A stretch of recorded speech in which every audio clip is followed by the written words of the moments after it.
It's that time of year again when newspapers, anti-Fieldsports groups and social media experts take aim at grouse shooting as the Glorious Twelfth approaches.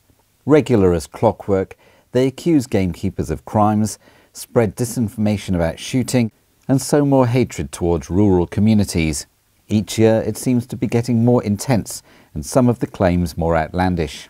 The amount and the volume of people or campaign groups who, are very active and very visible around the 12th of August is no real surprise.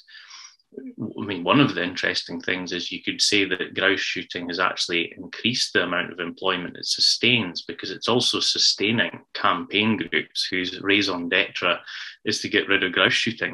Prominent anti-group Wild Moors has been at the forefront of the misinformation campaign, telling the Yorkshire Post that Yorkshire Water is kicking shoots off its land. The organisation is doing nothing of the sort. When we spoke to Yorkshire Water last week, it was very clear that their policy hasn't changed. So fundamentally, the article suggesting that Yorkshire policy has changed regarding shooting isn't true. It is true that Yorkshire Water are changing most of the way that they deal with their land holdings. So they basically have a project called Beyond Nature, and that Beyond Nature project is a sort of holistic view as to how their land holdings will work.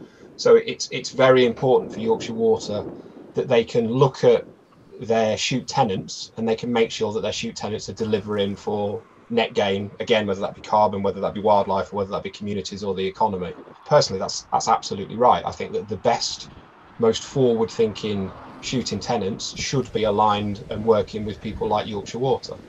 To put it mildly, there's been a bit of skullduggery suggesting that this change means an end of shooting. It doesn't mean an end of shooting at all. The Yorkshire Post story is one of several Wild Moors has put out recently that target grouse shooting. Another claims the National Trust is reviewing its grouse shooting policy, with Wild Moors insisting it is the only organisation to have been told about it. As with Yorkshire Water, the National Trust has not released anything publicly to support Wild Moors' claims. I find it quite interesting that the Yorkshire Post would run an article without checking it with anybody else. We've also written to the Yorkshire Post as well. We've effectively said that we don't think it's very good, or it's certainly, to put it mildly, it's certainly not best practice on behalf of the journalist to run an article without having a counter-argument to it. Across the border in Scotland, the Cairngorms is under fire from rewilding Britain. The rewilding supporters write that 44% of the park is used for driven grouse shooting. The Cairngorms National Park Authority hit back immediately, pointing out that the 44% figure was heather moorland as a whole, and the national park was split into various land uses. Gamekeepers, gillies on rivers and land, deer managers, these are the people who are going to get Britain and get Scotland to where they need to be. It's not going to be the people that are sitting lobbing things on Twitter and having a nice time. It's quite selfish, actually, in many ways. You know, the argument that I don't like something, so replace it with something else that I find more tasteful. That's not where we are, I think, these days. We need people that can deliver.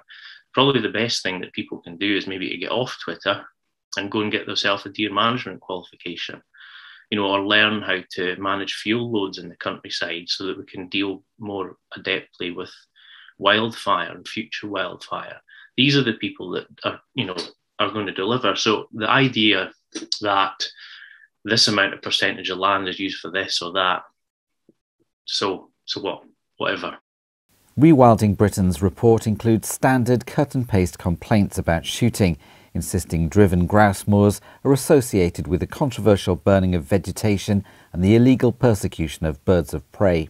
If we were to use that discrimination in any other section of society, we ourselves would be breaking the law, yet there are people that are doing that and saying that this whole section of society is criminals, that they're all going out and there's a wanton urge to kill all raptors. If that was true, we wouldn't be seeing the increase in the raptor numbers that we've got.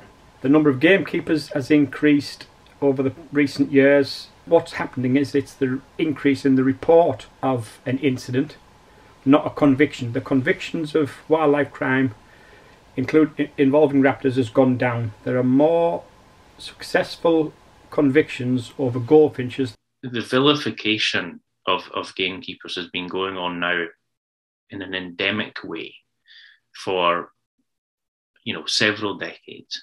I mean, employees of conservation NGOs, do it as well and have done it. And, and NGOs have done it, the vilification of gamekeepers and the type of land management that gamekeepers do.